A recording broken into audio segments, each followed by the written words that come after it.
un tiempo que no lo había visto. Saludar con mucho gusto al editor de La Jornada Sin Fronteras y legendario corresponsal de guerra, Jaime Hernández. Querido Jaime, ¿cómo estás? Bienvenido. Muy feliz año.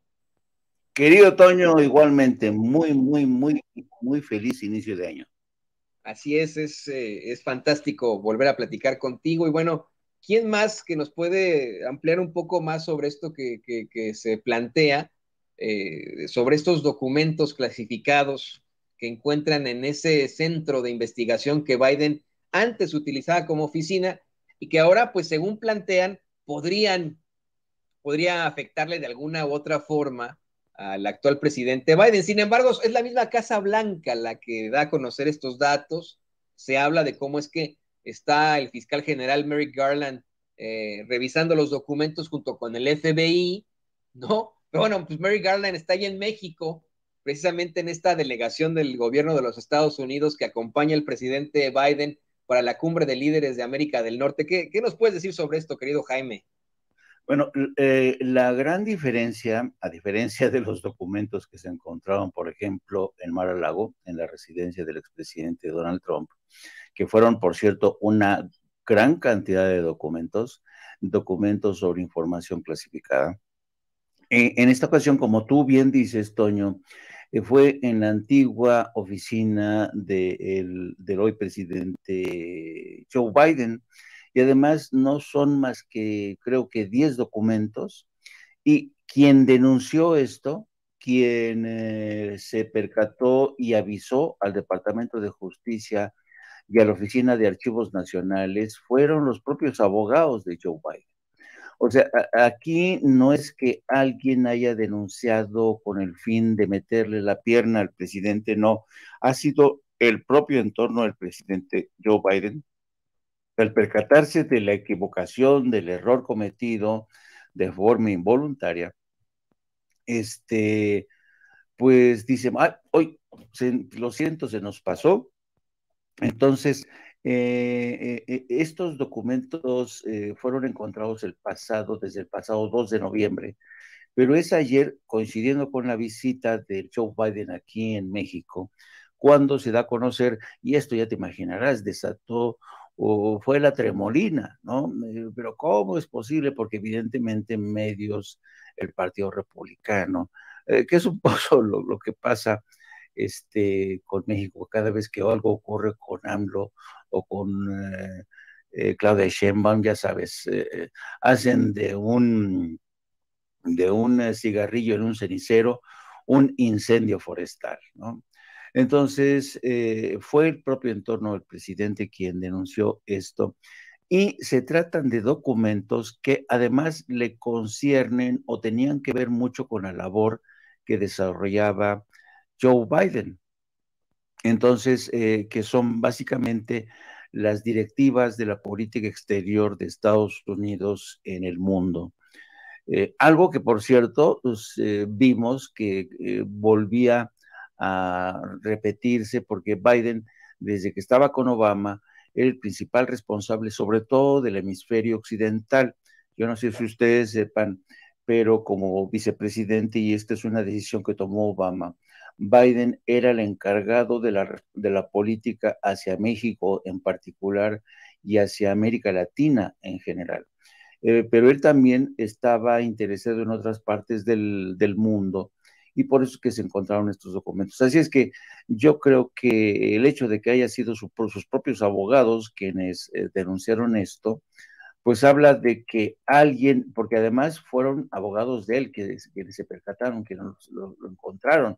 Y supongo que en esto también ha participado Kamala Harris, la hoy vicepresidenta, quien dio también aviso a los abogados de Biden, para tener todo en regla, vaya, porque se sabe, Toño, que Joe Biden ya comenzó esta rutina de cuestionar a su entorno más cercano sobre la conveniencia de presentarse a la reelección. Tal parece ser que ya tomó la decisión, a pesar de que mucha gente está en contra de esa decisión. El presidente Biden ya está sopesando y está preparando la campaña a la reelección. Vamos a ver si no hay una sorpresa de última hora, una reconsideración de última hora. Hay quienes consideran que Biden no debería de presentarse a la reelección por problemas de edad, por problemas que hemos visto tiene problemas de concentración, tiene problemas físicos, entonces, pero a pesar de ello, Biden parece ser que sí que va a anunciar su campaña en la reelección. Y por eso es tan importante que se hayan dado a conocer con antelación estos documentos que fueron encontrados. Qué bueno que lo mencionas y le voy a pedir a don David que nos grabe, Jaime, para ampliar un poco más sobre esto. En efecto, acá en Estados Unidos se habla de cómo es que pues, se necesita de un delfín o de una delfín para encabezar el movimiento de los demócratas en contra de lo que están planteando los republicanos como pues, posibles candidatos a la presidencia, candidatos que son del ala más conservadora del Partido Republicano.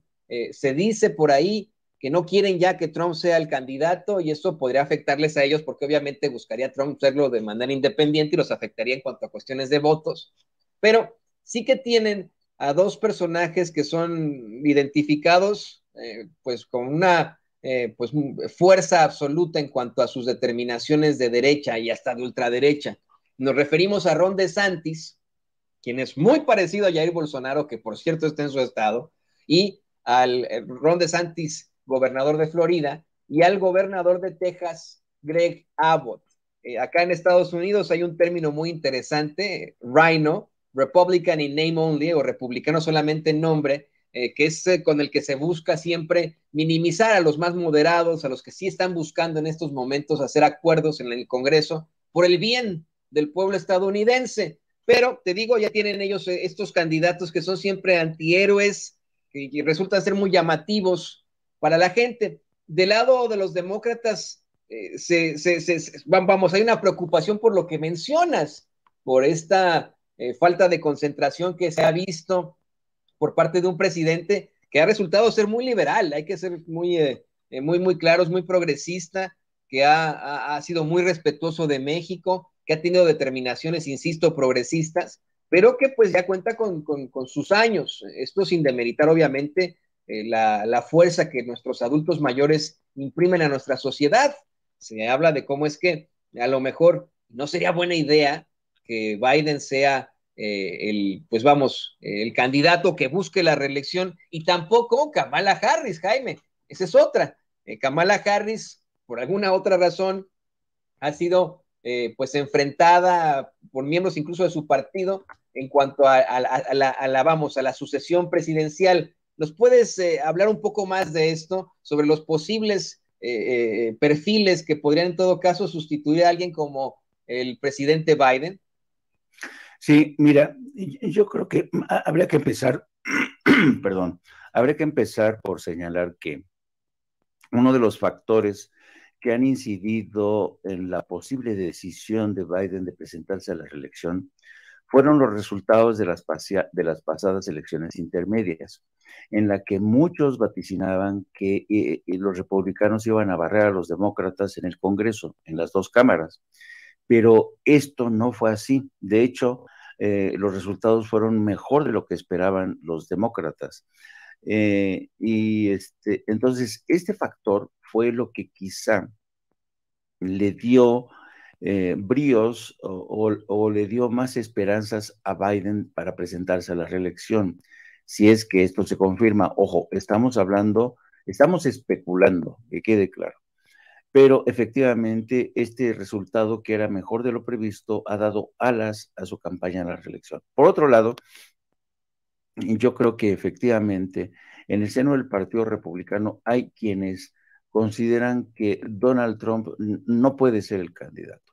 Hemos visto cómo en los últimos días ha habido una lucha fratricida en el seno del Congreso para elegir en el seno del Partido Republicano quién iba a ser el portavoz, el líder de la mayoría republicana en la Cámara Baja. ¿Y esto qué significa? Significa que estamos ante un partido republicano debilitado, fragmentado en distintas tribus, todas ellas, cuanto más extrema, cuanto más locochona, pues, y esto fue producto de un proceso de fragmentación que se está produciendo, de los partidos políticos que se está produciendo no solamente en Estados Unidos y que se ha acelerado. Ahí tenemos, por ejemplo, guardando las distancias, tenemos el caso de Morena, que es un partido, bueno, que es un movimiento que se ha fragmentado en distintas facciones. Esto es normal, es algo que está pasando en todo el mundo. Bueno, en el caso del Partido Republicano hay un proceso de fragmentación que en muchos sentidos se aceleró durante la presidencia de Donald Trump. Hubo quienes se declararon a su favor y en contra. El caso es que precisamente esta guerra de guerrillas desatada al interior del Partido Republicano, algo que podría considerarse inédito, Toño, porque tú te recordarás que antaño el Partido Republicano era considerado como un partido muy disciplinado, muy vertical, cerraban filas y eso le permitió al Partido Republicano ir conquistando, aprobar al unísono iniciativas de ley, aprobar magistrados para la Suprema Corte. Antes eran muy disciplinados, pero el factor Trump vino, introdujo otra dinámica al interior del partido, porque ya muchos de los líderes del Partido Republicano, nuevos congresistas, se han dado cuenta que el modelo de Donald Trump, que rompe todo, rompe convencionalismos, se hacen famosos a través de las redes sociales, se hacen famosos a través de pronunciamientos disparatados.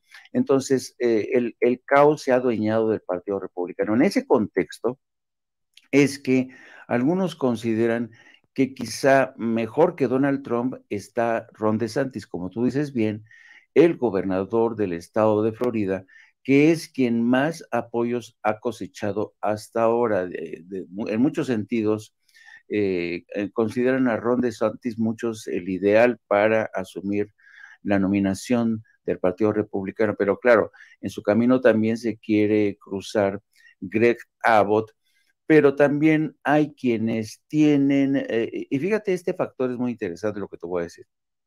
Greg Abbott consiguió la reelección gracias en buena medida al aumento del voto hispano, que es un factor a tener en cuenta, porque el voto hispano que muchos decían, no, ya los hispanos ya le dieron la espalda al Partido Demócrata, se están pasando al Partido Republicano porque están hartos de que los demócratas no les cumplan. Pero aún así hay una franja muy importante del electorado hispano que le dio la espalda a los republicanos y que sigue apoyando a los demócratas, y eso lo hicieron en las elecciones de medio término. De ahí la importancia de que los demócratas sigan apostando muchísimo. Ahorita mismo se está dando una batalla total entre republicanos y demócratas por el voto hispano. De ahí la importancia de la visita de Joe Biden a México, porque Joe Biden, si te diste cuenta, uno de los primeros actos de Jill Biden fue ir a la Basílica de la Virgen de Guadalupe con Beatriz Müller, la esposa del presidente, porque ese es un guiño electoral, siempre lo ha sido. El propio Biden lo utilizó cuando se presentó a la campaña como compañera de fórmula de Barack Obama. Entonces, yo creo que, y estas escenas de que jijiji, jajaja, con el presidente López Obrador, somos muy amigos, nos amamos, estos abrazos desde Palacio Nacional, te hablan de que detrás de esta visita, en el que sí están como temas fundamentales el control de la migración y el tema del fentanilo, pues también hay un guiño electoral, porque Joe Biden sabe muy bien que Andrés Manuel López Obrador es un activo electoral muy importante entre los paisanos, porque yo te puedo asegurar, y esto lo sabe todo el mundo, hay millones de paisanos que ven la mañanera todos los días y creen que López Obrador es un presidente que realmente habla ahora sí en nombre de los paisanos, habla todos los días de los paisanos, les agradece. Se ha luchado en la reforma electoral que propone, por ejemplo, está el de ya que por favor se dejen de tanta tontería y permitan que los paisanos puedan ejercer su voto solamente haciendo uso de su pasaporte, voto electrónico. En fin, me estoy alargando, pero a donde voy es que al parecer Ron DeSantis se perfila como el sucesor, el que va a llevarse el gato al agua.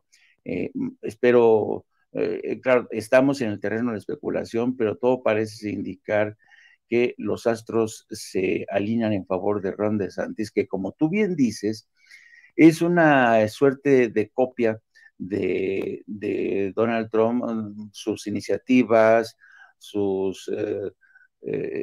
de lo más conservadoras, incluso cavernícolas, ¿no? Su odio a la comunidad gay, este tipo de racismo que todavía se respira, pero se considera un hombre que en muchos sentidos cuenta con el apoyo de mucha más gente.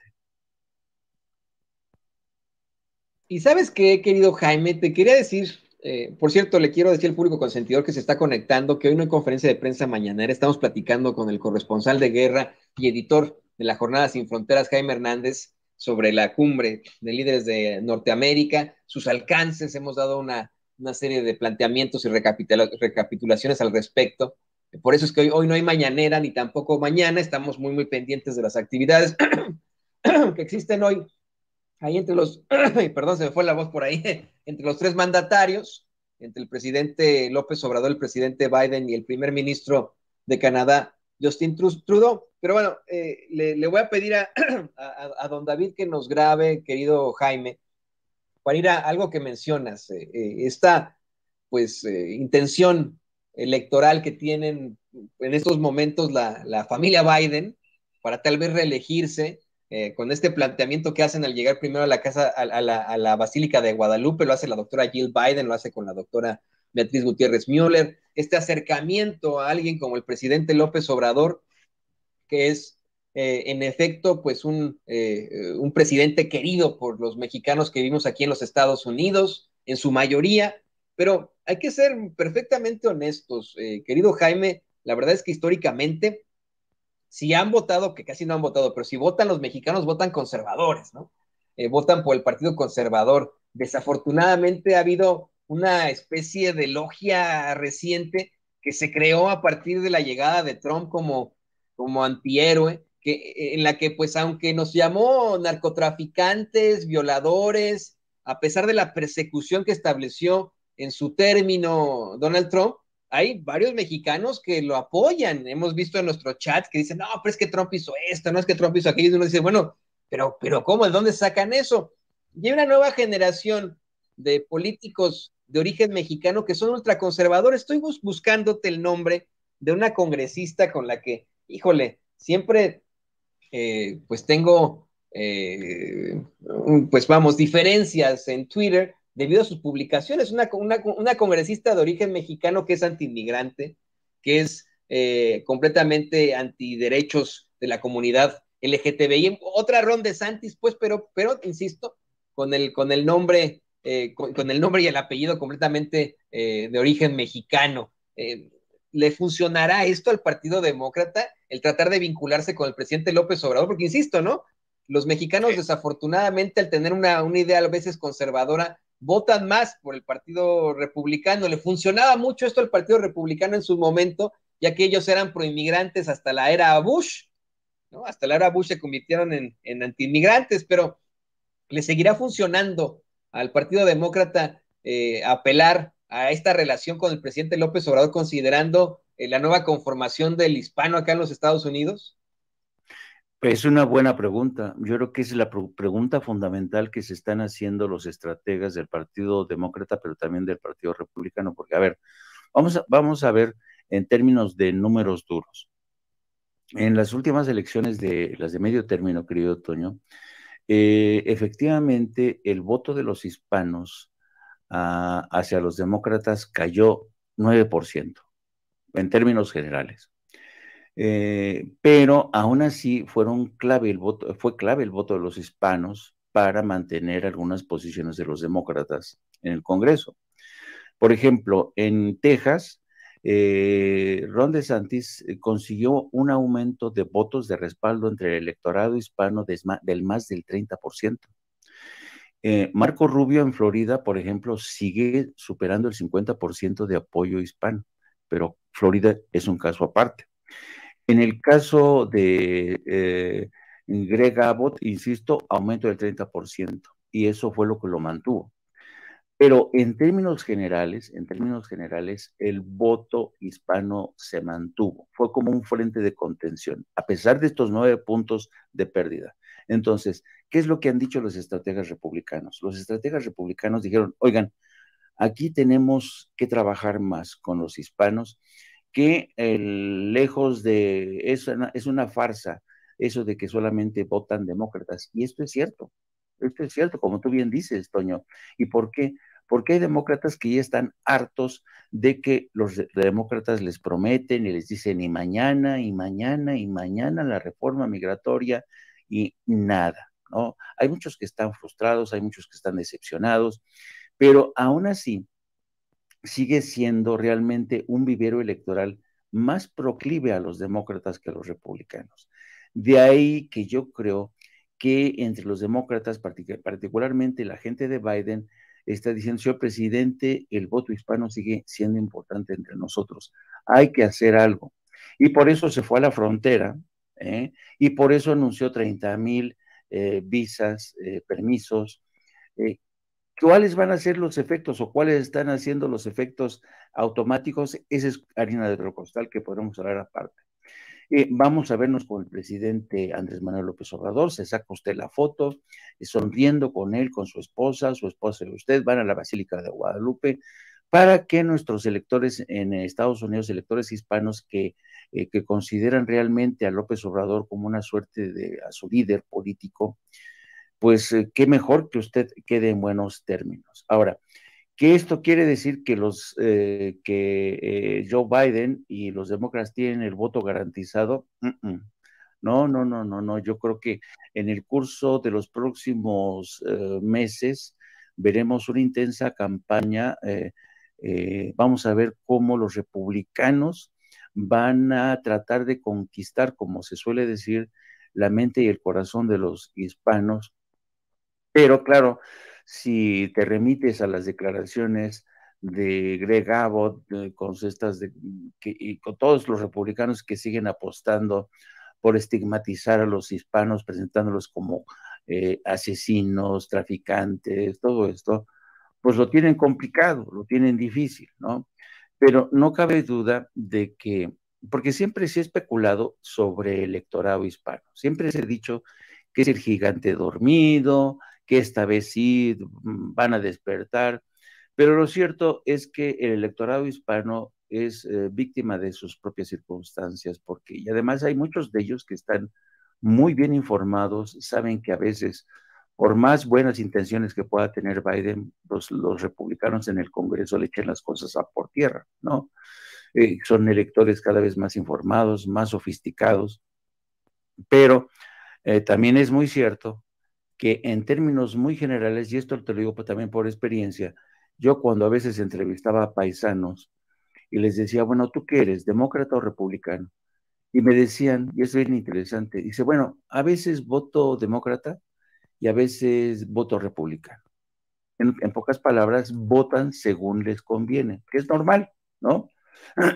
De tal suerte que la pregunta que tú hiciste es la gran pregunta, es la gran pregunta. Nadie puede decir desde ahora los hispanos ya están en el bote de los republicanos o están en la saca de los republicanos o de los demócratas. Así es que va a ser la gran pregunta y vamos a ver cómo en las campañas se confirman esto que te estoy diciendo, de si acaso los republicanos ponen mayor énfasis en la conquista, en el cortejo de los electores hispanos, yo estoy seguro que sí, y vamos a ver hasta qué punto Joe Biden sigue usufructuando esta relación de buen rollito, de abrazos, apapachos con el presidente López Obrador para seguir cortejando a los hispanos.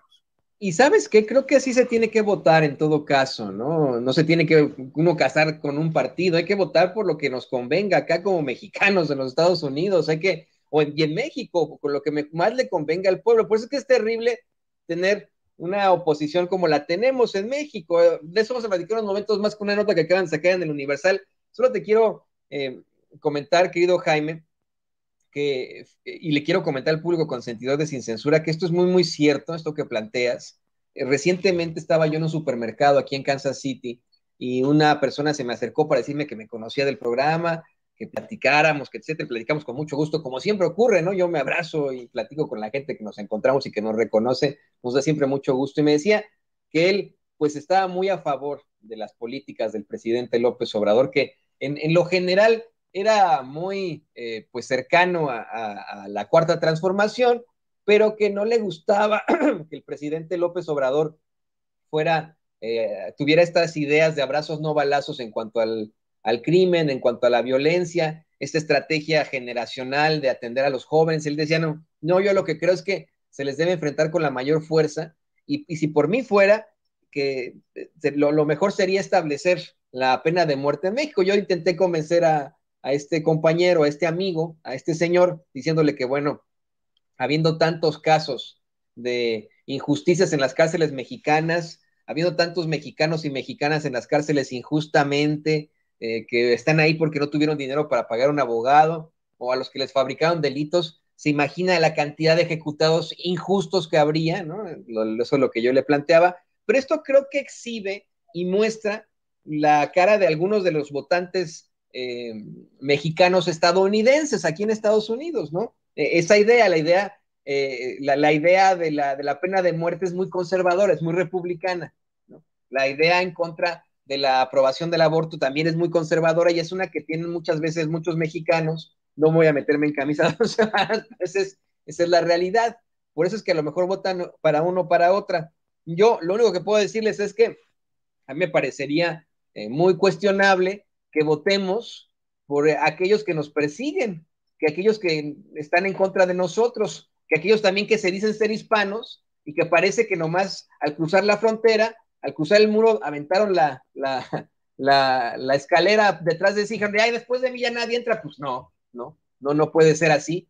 Hay que pensar en nuestra comunidad y hay que pensar hacia futuro. Pero ahora sí, le voy a pedir a don David que nos grabe, porque te quiero presentar una nota que me acaba de mandar el querido Enrique Legorreta, de lo que acaba de publicar el Universal. Yo lo veo esto en un ánimo, pues obviamente todavía de la confrontación, ¿no? Si ayer el cuestionamiento era que el presidente López Obrador y el presidente Biden habían llegado del AIFA a Polanco en más de una hora, en una hora con 7 minutos, sí decía Doleste. Hoy el cuestionamiento es que supuestamente ya hay una agenda dictada por Biden, así lo están manejando los medios de comunicación corporativos, desafortunadamente. Desde anoche se habla de cómo es que supuestamente, según ellos, según Cuadri, según la oposición, según medios como el Universal, fue Biden ahí a regañar a López Obrador y a puertas cerradas sin que ellos tengan pruebas o la grabación o nada. Según esto, a puertas cerradas, Biden regaña al presidente López Obrador, ¿no? Y bueno, las imágenes que vemos de ellos dos juntos siempre se abrazan. No sé si le puedo poner un David al público consentidor esas imágenes de cómo estaba el presidente mostrándole el Palacio Nacional y cómo se abrazan constantemente y casi se dan un beso ahí, ¿no? Los dos. Bueno, pues esa es la realidad, pero quieren manejar ahora esta idea de que la agenda y la realidad ya se está dictando desde Washington, D.C., que ya llegaron con una agenda y que vale madres, ¿no? Lo que ayer el presidente López Obrador le planteó a Biden con mucha fuerza sobre una integración de todo el continente americano, una situación que Biden le dijo, creo podemos conseguir México y Estados Unidos esa integración. Vale madres porque pues ya, ¿no? Según Marlene Cruz Casares, o Cázares, en el periódico El Universal, como lo está poniendo don David ahí en pantalla, la Casa Blanca difundió acuerdos de la cumbre de líderes de América del Norte previo a la reunión. Y bueno, pues con esto, insisto, creo que quieren dar a conocer como que pues ya, ¿no? Esto es toda una faramaya, pero ni siquiera fue Ottawa, ni siquiera fue Ciudad de México, no fue Palacio Nacional, es la Casa Blanca la que determina sobre México y sobre Canadá. ¿Cómo ves, mi querido Jaime? A ver, para quienes no sepan, es es muy normal que antes de la cumbre se discutan, se negocien y se planchen los acuerdos. Antes del inicio de esta cumbre, y en muchos sentidos la cumbre y sobre todo el encuentro bilateral entre AMLO y el presidente Biden ha sido espectáculo. Vamos a ponerlo así, ha sido espectáculo, ha sido un show mediático. ¿Y por qué? O sea, es normal y así se trabaja. Se dicen, bueno, incluso los discursos se negocian. Bueno, entonces, ¿qué es lo que pasa? Lo que ocurre es que en estos momentos Joe Biden está en serios problemas, particularmente en el tema migratorio. Por eso hizo una parada antes en la frontera, en El Paso, Texas, para anunciar este acuerdo de el aumentar 30,000 permisos para venezolanos, cubanos, haitianos y nicaragüenses. Eso fue negociado con México, se pactó con México.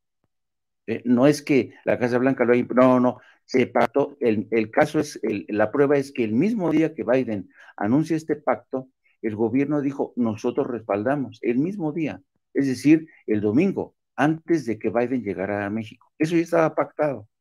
Bueno, en el caso del fentanilo, también ya estaba pactado. Y lo que es más, nada más aterrizar la delegación de Estados Unidos, los periodistas que cubren Casa Blanca le preguntaron a Jack Sullivan, el jefe de asesores de la Casa Blanca, le dijeron, oiga, ¿qué va a pasar en esta cumbre? ¿Qué otros acuerdos se van a negociar? Y sin ningún otro, ya no va a haber acuerdos, ya lo que se anunció ya está negociado, ya está pactado. Así es que no esperen ustedes más acuerdos. Eso lo dijo Jack Sullivan. La única posibilidad de que haya cambios, pero es en el tema migratorio, que en lugar de que sean 30,000, aumenten a 35,000 o 40,000. Pero eso no es seguro que se anuncie al término de esta cumbre, sino que puede ser dentro de las próximas semanas o meses. Entonces, esto te demuestra hasta qué punto las cosas se planchan, los temas se planchan antes de llegar al encuentro. Es que esto te demuestra la enorme ignorancia que hay de los periodistas sobre cómo se negocian de gobierno a gobierno, porque todo es un proceso, ¿eh? Que pasa Casa Blanca, Departamento de Estado, Palacio Nacional, Secretaría de Relaciones Exteriores, son las cadenas de transmisión de mandos. ¿Está usted de acuerdo? Sí, no, ¿me entiendes? Entonces, esta idea de que la Casa Blanca vino a imponer, eso no es cierto. Ahora, fíjate bien una cosa muy interesante. Esta mañana y desde ayer, las principales 8 columnas de los diarios te dicen, por un lado, el presidente López Obrador lamenta el desdén en el que Washington ha seguido tratando a América Latina, le pide que invierta más dinero, que por favor, patatín, patatán. Y Joe Biden le responde, ¿no? Yo estaba viendo el noticiero de Ciro Gómez Leiva ayer, así lo presentaron, ¿no? Con esta música de drama, ¿no? El presidente López Obrador le pide a Biden que por favor ya no desdeñe más a América Latina, le impide invertir más, que hay una política de menos bloqueos, más apertura. Pero Biden le respondió, señor, ya no vamos a poner más dinero porque nosotros ponemos mucho más dinero que nadie y además no solamente nos interesa la seguridad de América Latina o México, sino tenemos también intereses en Asia, en la Europa del Este, pues, refiriéndose a la guerra en Ucrania. Entonces, lo ven como un encontronazo. Y más que encontronazo, yo creo que el de lo que estamos hablando, querido Toño, hablando en plata, es de diferencias de lo que es la geopolítica, los intereses de la geopolítica para cada cual. Y lo más interesante del caso es que al mismo tiempo en que López Obrador le pide a Biden, por favor, que reconsidere su posición hacia América Latina, que la vea como una oportunidad, él tiene la llave para integrar a todo el hemisferio, para hacernos un hemisferio occidental, a toda América más fuerte frente a Asia, Europa.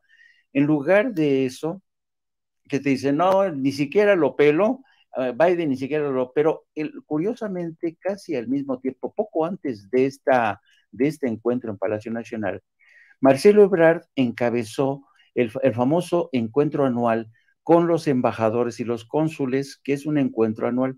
Y adivina qué dijo Marcelo Ebrard en ese encuentro anual con los embajadores. Les dijo, señores, estamos viviendo épocas donde hay una crisis evidente en lo que se conoce como el multilateralismo.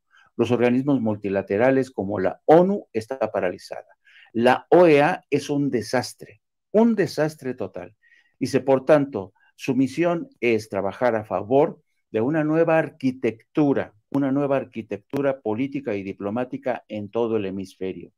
Hay que hacer nuestro trabajo, hay que reemplazar a la Organización de Estados Americanos, hay que apostar por la CELAC, porque la OEA es un desastre. Hay que ver de qué manera reconfiguramos la arquitectura diplomática, nuestra geopolítica va por aquí. Entonces, lo interesante del caso es que mientras el presidente AMLO le dice a Biden, señor, por favor, ponga más atención, no podemos, en México ya está en lo suyo, ya está con su propia agenda en materia de política exterior.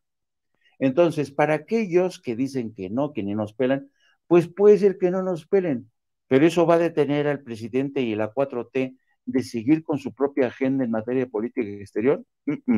Entonces, esto es lo fascinante, porque antes, querido Toño, a los del PRI, a los del PAN, a Felipe Calderón, a Enrique Peña Nieto, a Vicente Fox, les imponían la agenda desde Washington.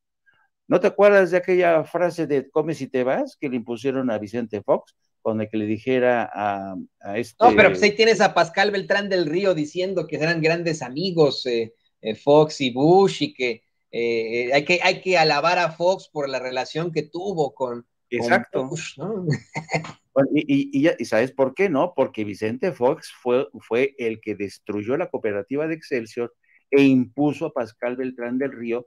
Y yo me acuerdo cuando Vicente Fox se llevaba a Pascal Beltrán del Río como mascota, se lo llevaba con su mascota, ya veías a Pascal Beltrán del Río en las reuniones de la ONU en Nueva York, veías a Pascal Beltrán del Río junto a Fox, pues sí, porque él lo puso como director del Excelsior. Entonces, ¿qué es lo que te quiero decir?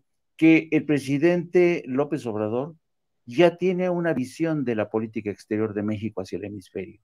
Y que Washington no quiere acompañar, mucho problema, ¿eh? Porque México no se va a plegar al mandato de Washington en el caso de Cuba, en el caso de Venezuela, y va a haber una reunión próximamente en Colombia, donde está invitado México, donde va a haber un cónclave muy importante, donde se va a insistir en la necesidad de hacer a un lado a la OEA y crear nuestra propia arquitectura institucional y política. Pues qué interesante esto que planteas, en definitiva, y qué interesante que pues, los medios crean que los medios corporativos y estos pseudoperiodistas que detentan los nichos de los medios crean que nosotros les vamos a seguir creyendo a ellos, valga la redundancia. Mi querido Jaime, ¿qué te parece que para terminar le pido a don David que nos grabe? Analizamos una columna que me acaba de mandar doña Ceci. Una columna muy interesante por algo que planteabas. Fox News tuiteó esta madrugada, artículo de opinión, los republicanos deberían festejar. Joe Biden presuntamente volverá a buscar la presidencia en 2024, ¿no? Así lo plantean. Y es una nota, es una columna que firma una señora muy conservadora, Liz Peek, tan conservadora que hace a Loretito quedar pendejo, ¿eh? Así de sencillo, ¿no? Que queda como, así de conservadora, habla de cómo es que pues los conservadores estadounidenses, los republicanos, pueden en estos momentos celebrar porque aparentemente Joe Biden, según reportan, va así buscar la reelección en 2024. Así minimizan en estos momentos el presidente de los Estados Unidos. Y bueno, esto en medio, insisto, de una situación extremadamente política, que es la cumbre de líderes de América del Norte, y que como bien mencionas, podría ser absolutamente propositiva para la campaña de reelección que podría tener el presidente de los Estados Unidos, Joe Biden, que insisto, ha resultado tener políticas muy progresistas, no todas, ¿no? Ha tenido políticas muy progresistas y liberales. ¿Qué opinas de esto, Jaime? Mira, esto desde hace ya días viene circulando esta versión de que incluso en el entorno familiar el presidente Biden ha consultado a sus hijos, a su esposa, y todos le han dicho adelante, adelante. Precisamente alentados por los resultados de las elecciones de medio término, donde la anunciada ola roja de los republicanos no se produjo. Eso le dio más bríos, más esperanza al presidente Biden. Yo, en lo personal, creo que es un error. Joe Biden es un hombre que ya está muy mayor y yo creo que ya no tiene los mismos reflejos de antes. Y en muchos sentidos, pensando en México y en América Latina, Joe Biden tiene un problema, pero es un problema de edad y circunstancia. Se dice que Joe Biden es el demócrata más republicano. Y es cierto, es un presidente en el fondo muy conservador. Y por eso mismo, solo así te explicas que Joe Biden no haya seguido adelante con el plan de Barack Obama para regularizar, normalizar las relaciones con Cuba, se distanció de muchas posiciones de Obama, ¿no? Pero al mismo tiempo, Joe Biden es un hombre que parece mentira, al ser el demócrata más republicano, todavía sigue gozando de la confianza de un sector del electorado blanco y conservador. Eso es muy importante. Y hay algo que voy a recuperar de lo que tú dijiste cuando hacías mención, querido Toño, de los hispanos, de esta escena, esta anécdota en el supermercado. Y esto es muy interesante. Es decir, no, parece simple, pero es muy complejo. Mira, te voy a tratar de explicar. Yo me he percatado que entre los hispanos, efectivamente, la inmensa mayoría son conservadores. Son guadalupanos, son antiaborto, creen, tú ves a los paisanos con la Virgen de Guadalupe para todos lados, y hay cosas que los estadounidenses no entienden, pero ya sabe que los migrantes viajamos con nuestras tradiciones, con nuestra fe. Y entonces, efectivamente, los electores hispanos son una inmensa mayoría conservadores, pero ojo, los electores hispanos son también personas que tienen un gran sentido común. Y a pesar de ser conservadores o guadalupanos o lo que tú quieras, tienen un enorme sentido común. Y dicen, a ver, sí, soy conservador, pero no soy pentonto, ¿no? Y yo elijo al que me convenga y yo sé que no puedo votar, por ejemplo, por Greg Abbott, porque es un loco, ¿no? Estoy yéndome a los extremos. Entonces, yo creo que en el seno del Partido Demócrata, en el seno de la campaña ya la reelección de Biden, ya tienen sus cálculos. Dicen, tenemos una buena parte de los independientes, las elecciones de medio término determinaron que tenemos una buena parte del electorado y tenemos el voto hispano todavía, tenemos que trabajar más en el voto hispano.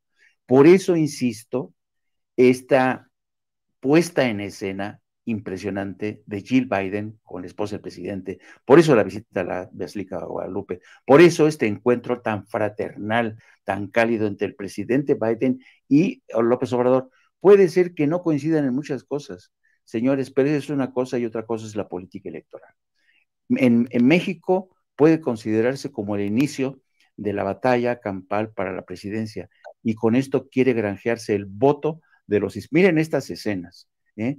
¿Ustedes creen que estas escenas no van a ser explotadas por Biden? ¿Te acuerdas, Toño, cuando Donald Trump se aprovechó del terrible error cometido por Enrique Peña Nieto, que lo invitó a Los Pinos? Sí, que se fue a mear y a vomitar en nuestra casa, ¿no? O sea, porque esa es la Trump palabra, sabía perdón que sea tan gráfico y escatológico, pero eso fue lo que hizo Trump, gracias a Peña Nieto, fue ahí a mearse y a vomitarse en nuestra casa, en Los Pinos, ¿no? Así es. ¿Y por qué lo hizo? Porque no era tonto, sabía muy bien que esa visita iba a hacer que su estatura creciera como estadista y le pusiera en buenos términos con los electores hispanos, ¿no? Entonces, todo esto, ¿sabes?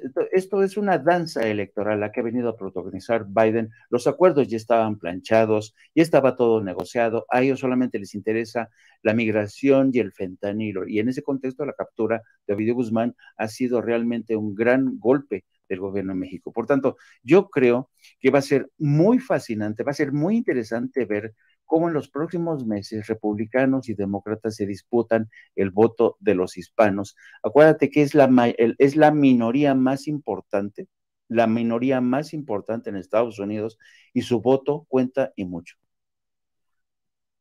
Sí, yo quiero insistir con eso y le ruego a la gente que nos ve, que nos escucha, que puede en estos momentos naturalizarse, o si ya tienen la doble nacionalidad, que se registren para votar. Si no tienen la doble nacionalidad, que se naturalicen si así lo pueden hacer para poder participar en las próximas elecciones. Yo insisto, mucha gente considera que es una traición tener la doble nacionalidad a México. No, no, no, para nada.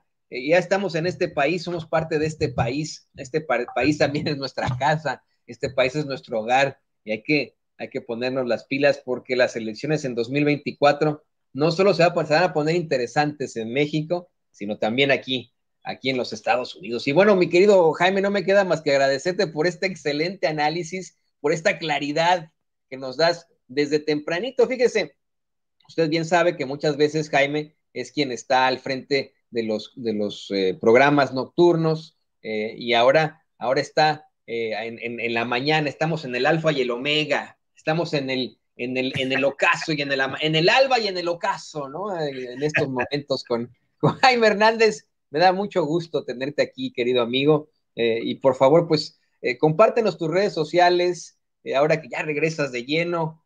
Compártenos qué andan haciendo ahí en la Jornada Sin Fronteras, que no nos perdemos para nada, y en tus canales, que también son muy, muy interesantes de revisar. Sí, querido Toño, te agradezco, eres muy generoso. Les pido que nos sigan también en este canal hermano de No Apto para Cínicos. Transmitimos todos los días a partir de las 14 horas de lunes a viernes con análisis, con reflexiones, con noticias. También les pido que nos sigan a través de mis redes sociales, en mi cuenta de Twitter, @JaimeJourno. Y también les pido que nos sigan a través de la sección de la Jornada Sin Fronteras, donde analizamos este tipo de circunstancias. Por ejemplo, desde el domingo ya nosotros vaticinábamos que los dos temas que se iban a discutir y que eran los que iban a discutirse eran migración, fentanilo, y de la parte de México, trasiego de armas y mayor ayuda a países de Centroamérica, pero más de eso no se contemplaba otra cosa. Así es que les invito a que se informen bien, bien, bien, a través de Sin Censura, desde muy temprano con nuestro querido amigo Toño Ruiz, luego con nuestro querido Vicente Serrano, y a veces también a mí me toca entrarle al quite. Así es que les pido que nos sigan tanto a Sin Censura como a No Apto para Cínicos y La Jornada. Muchísimas gracias, como siempre, querido Toño, un placer enorme compartir micrófono contigo todos los días, cuando se pueda. Cuando tú me digas, ay, yo salto como ranita.